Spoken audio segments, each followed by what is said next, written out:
mapapasang si Jesucristo, tunay na Diyos. Sapagat, pinigyan ko kayo ng talata eh.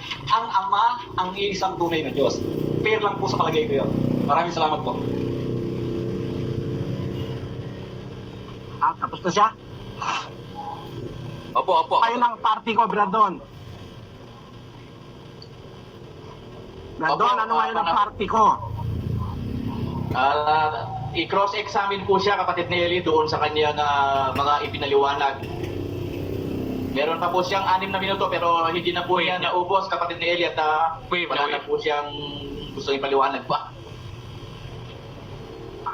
Sabi mo, kapatid,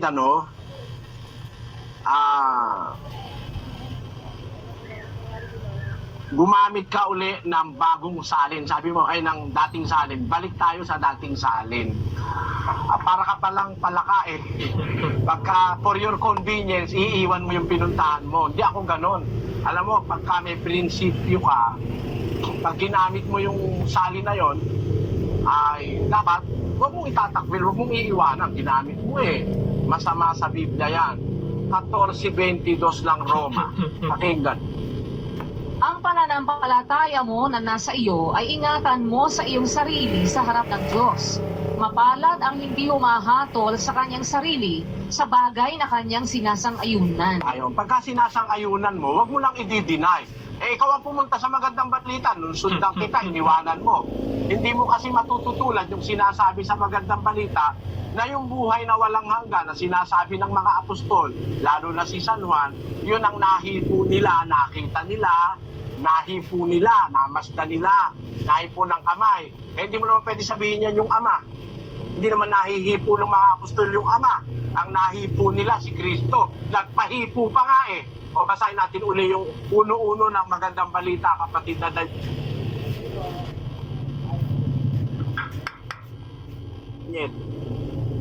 Sumusulat kami sa inyo tungkol sa Kanya na sa simula pa'y Siya na, ang salita na nagbibigay buhay. Narinig namin Siya at nakita, napagmasdan at nahipo ng aming mga kamay. Nahayag. Ayan. Yung salita na mula pa sa pasimula, Siya na. Siya na pala at mula pa sa pasimula, Siya na. Salitang nagbibigay buhay. Narinig namin Siya. Napagmasdan, nahipo namin Siya. Yan ba ngayon sino ba yung nahipo nila na yan? Nabuhay na walang hanggan. Sino yan? 5:20 ng magandang balita. Makakalis ka na o napipisan yan, 5:20. At nalalaman natin na parito ang anak ng Diyos at binigyan niya tayo ng pangunawa upang makilala natin ang tunay na Diyos at tayo'y nasa tunay na Diyos sa kanyang anak na si Jesucristo. Ito ang tunay na Diyos at buhay na walang hanggan. Kita mo, sasabihin mo, walang mababasa sa Biblia. Ikaw na nga gumamit yan eh. Ha? At tayo nasa tunay na Diyos sa kanyang anak na si Jesucristo. Sino yung tunay na Diyos? Si Jesucristo na tinutukoy ni Juan. Ito ang tunay na Diyos at buhay na walang hanggan. Sino yung buhay na walang hanggan? Na tunay na Diyos. Nakita namin Siya, nahipo namin Siya ng kamay. Hindi naman yun yung Ama eh. Kaya nga napakaliwanag, naparito. Dito, ang tinutukoy ni Juan, yung pumunta rito, tunay na Diyos yun. Ipapakilala niya yung tunay na Diyos din. Ngayon, ang sa'yo, ang problema mo, pagkaganyan ka, magiging dalawa na ang tunay na Diyos. Kasi sabi mo tunay na Diyos ay Ama, tunay na Diyos si Kristo. May problema ba yon? Basahin nga natin ang magandang balita pa rin. Gis 30, basa sa Juan, kapatid na Daniel. Ako at ang Ama ay iisa. Di naman pala naging dalawa eh. Ako at ang Ama ay iisa. Ano na ang problema mo, kapatid? Ako ay tunay na Diyos. Ang Ama ay tunay na Diyos. Pareho kaming tunay na Diyos eh. Iisa lang. Bakit? Nag-umpisa naman kami parehong magkasama eh. Nasa sinapupunan ng Ama ang Anak. See? Tunay yung Diyos na kinaroroonan niya. See? May ano siya. Okay, yun po yung sinabi natin kanina na because he was derived from the real God, so parang yung qualities noon are carried over to Jesus Christ. Yun po yung pagkakaintindi ko dito. Tao, napakamali namang pangangatwiran. Wala na sa logic, wala pa sa sensibleness, wala pa sa Biblia. Ang tunay na Diyos nahipo ng ang buhay na walang hanggan, nahipo namin, sabi ng mga apostol, nahipo ng aming kamay, nakita namin siya, pinangaral namin siya, buhay na walang hanggan siya. Sino yon? Ito ang tunay na Diyos, ang buhay na walang hanggan. Sino yon? Yung naparito, ang anak. Kaya bakit ang tunay na Diyos ang pakilala liwan? Kasi maraming dinatnan si Kristo sa lupa, buhay na walang hanggan. Ayun yun. Diba? Ngayon, susundan kita kapatid doon sa sinabi mo na, teka ha, ang sabi niya kanina, wala raw mababasa si Kristo tunay na Diyos. Yun nga ang Bibliang binasa mo na magandang balita, yun na nga eh. Nababasa eh. Matigas lang ulo mo kapatid. Alam mo, naunawaan kita. Napadilim na kasi isip mo dahil ang puno mo nasa kadiliman. Kaya didilim na rin ang isip mo. Yan ang tiyak na tiyak dyan. Pareho na kayong magdilim ang isip. Nabulag na ang isip mo ng pambubulag ni Satanas at saka ni Manalo. Na si Kristo tao lang. Hindi mo na kasi matanggap mismo. Yung Biblia mismo binasa mo. Ikaw na pumunta riyan ha. Tapos sabi mo, babalik ka tayo sa dating sali. O de, tusundan naman kita uli. Mahirap tong ginagawa mo sa akin eh. Palakang palundag-lundag eh. Susundan naman kita. Sabi mo, balik daw tayo sa dating salin. Lilitaw daw sa dating salin, may mababasa ka ba ikaw si tunay na Diyos? Jesu Cristo, tunay na Diyos. Wala kayo ka mababasa si Jesu Cristo, tunay na Diyos. Di basahin natin sa dating salin. 5:20 ng unang Juan. At nalalaman natin na naparito ang anak ng Diyos at tayo binigyan ng pagkaunawa upang ating makilala siya na totoo at tayo'y nasa kanya na totoo. Sa makatwid ay sa kanyang anak na si Jesucristo. Sino ba yung totoo? Ito ba yung sa makatwid eh? Si Kristo yung totoo? Upang makilala natin siya na totoo. Tayo nasa kanya na totoo. Sa makatwid. Kailan ba ginagamit yung salita sa makatwid? Therefore, sa makatwid, totoo, yung kanyang anak na si Jesucristo. Ito ang tunay na Diyos at ang buhay na walang hanggan, mga anak ko. Mag-ingat kayo sa mga Diyos-Diyusan. Yun ang nakasulat sa talata eh. Bakit sinabing tunay na Diyos? Kasi nung naparito, tunay na Diyos, in comparison sa mga dinatnan sa lupa na mga Diyos-Diyusan. Kunin mo lang yung unawa, kapatid. Yung naparito, tunay na Diyos. Bakit tunay na Diyos? Yan ang papakita ko sa'yo. Nagkatawang tao yun. Yung nagkatawang tao ba? Tao? Basahin nga natin ang unang Timoteo 3:16. Pakinggan mo sa lahat ng salin mo basahin. At walang pagtatalo.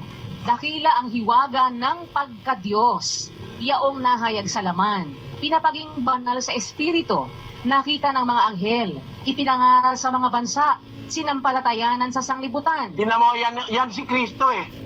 Dakila ang hiwaga ng pagkadiyos. Pagkatao ba sinasabi diyan? Pagkadiyos eh. May dakilang hiwaga ang kanyang pagkadiyos. Yaong nahayag sa laman. Di yung kanyang pagkadiyos nahayag sa laman. Nagkatawang tao nga kasi siya. Tapos, pinapaging banal sa espiritu, nakita ng mga anghel, pinangaral sa bansa, sinampalatayanan sa sanlibutan, tinanggap sa itaas sa kaluwalhatian. Di ba si Kristo yan? Dakila ang hiwaga ng pagkadiyos. Hindi lang basta tunay na Diyos. Dakila pa hiwaga ng pagkadiyos ni Kristo. Ano sasabihin mo walang mababasa? Dakila ang hiwaga ng pagkadiyos. Siya yung tunay na Diyos na nakarating dito sa lupa at buhay na wala hanggan. Patunayan natin. Balik tayo sa dating salin. Unang Juan 1:1-4, kapatid na Daniel. Yaong buhat sa pasimula, yaong aming narinig, yaong nakita ng aming mga mata, yaong aming namasdan at nahipo ng aming mga kamay tungkol sa salita ng buhay. At ang buhay ay nahayag at aming nakita at pinatotohanan at sa inyo'y aming ibinabalita ang buhay na walang hanggan na kasama ng Ama at sa atin ay nakayag. Yaong Tamo, ang buhay na walang hanggang nakasama ng Ama. So yung buhay na walang hanggang nahipo ng mga apostol, nakikita nila, narinig nila, yung buhay na walang hanggan na yung kasama ng Ama. Tama? Sino yon? 5:20. At nalalaman natin na naparito ang anak ng Diyos at tayo'y binigyan ng pagkaunawa upang ating makilala siya na totoo at tayo'y nasa Kanya na totoo. Sa makatuwid ay sa Kanyang anak na si Hesukristo. Ito ang tunay na Diyos at ang buhay na walang hanggan. Ngayon, ang tunay na Diyos at buhay na walang hanggan, si Kristo. Kasama ng Ama, iba yung Ama. Iba yung Ama, tunay na Diyos yun eh. Pero yung kasama niya, hindi naman Diyos-Diyusan. Yung kasama niya, buhay na walang hanggan at tunay na Diyos. Tunay na Diyos na paano?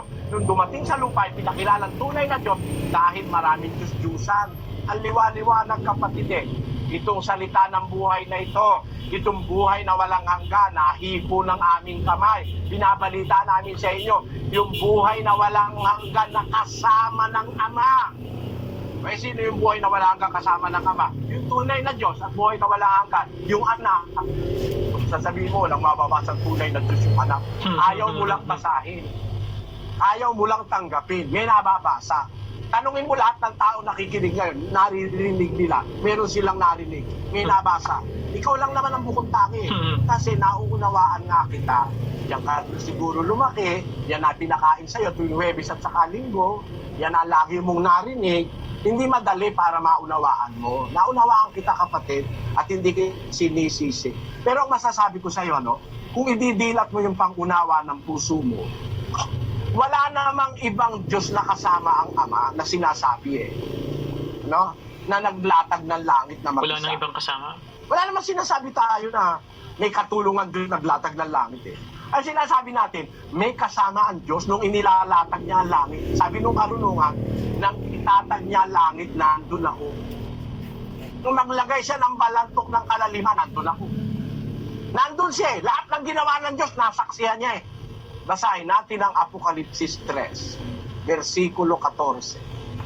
At sa anghel ng iglesia sa Laodicea ay isulat mo, ang mga bagay na ito ay sinasabi ng siya nawa, ng saksing tapat at totoo, ng pasimula ng paglalang ng Diyos. Kita mo? Ang saksing tapat at totoo. Bakit saksi? Lahat ng ginawa ng Ama, nasaksihan niya Siya ang pasimula ng paglalang ng Diyos. Paano mo naman igigiit sa akin tao yan? Saksing tapat at totoo, pasimula ng paglalang ng Diyos. Siya yung siyanawa, siya yung amin, siya si Kristo, siya yung siyanawa. Hindi makakatutol dyan ang pastor mo na ang siyanawa si Kristo. At kung si Kristo yung siyanawa, siya yung saksing tapat at totoo. At siya rin ang nakasaksi ng pasimula ng paglalang ng Diyos. Nandun siya bago nag-umpisa ang paglalang. 8:22 ng Kawikaan. Basahin natin. Inari ako ng Panginoon sa pasimula ng kanyang lakad, bago pinasimulan ang kanyang mga gawa ng una. Ako'y nalagay mula noong araw, mula nang walang pasimula, bago nalikha ang lupa. Ako'y nailabas nang wala pang mga kalaliman, nang wala pang mga bukal na sagana ng tubig. Bago ang mga bundok ay nalagay, bago ang mga burol ay ako'y nailabas. Samantalang hindi pa niya nililikha ang lupa, ni ang mga parang man, ni ang pasimula man ng alabok ng sanglibutan. Nang kanyang itatagang langit, nandoon ako, nang siya'y maglagay ng balantok sa balat ng kalaliman. Nang kanyang pagtibayin ang langit sa itaas, nang maging matibay ang mga bukal ng kalaliman, nang bigyan niya ang dagat ng kanyang hangganan, upang huwag salangsangin ng tubig ang kanyang utos, nang kanyang iayos ang mga patibayan ng lupa. Nasa sipingan niya ako. Yan. Meron pala kasiping ang Ama Nasa siping niya ako. Huwag mo na maalisin sa Biblia yan, kapatid. May kasiping ang Ama. Tiyak na tiyak ko, hindi tao yun. Bakit? Wala pa akong lalabok nun hindi pa ginagawa tao nun Nasa siping niya na ako Kaya sabi ni Kristo, luwalatiin mo ako sa'yo, Ama, ng kaluwalati ang aking tinamu sa'yo, bago ang sanlibutan naging kayo. So, umiiral na